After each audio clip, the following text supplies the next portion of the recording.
Niyog na maraming mata. Rare po yan mga bossing. Kasi ang kadalasan mga bossing ko ng niyog, 3 lamang po ang mata po niyan mga bossing. Kapag marami po yan, humigit sa 3, rare na po yan. Ang rare na yan po ay maswerte. Kapag po kayo ay merong tinataguan, dapat walang mata or isang mata. Pero pag marami po mga bossing kong mata, yan po kung gusto nyo na lagi napapansin ang inyong negosyo, lagi ka magkaroon ng malaking benta, yan po ang dapat ninyong gamitin.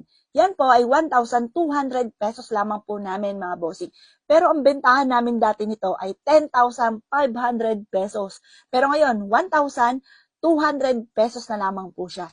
Kapag sa amin kayo nag-avail, lahat ng mga pampaswerte ko tuwing umaga, pinauusukan po yan. May kasama na yung panalangin na maging matagumpay po kayo sa buhay.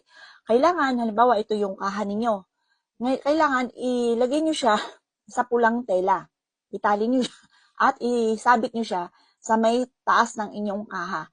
Doon po yan. Para lagi ang inyong negosyo ay napapansin ng iba. Kasi magtatawag po yan. Lagi na lamang po apple of the eye na mga mamimili ang inyo pong negosyo.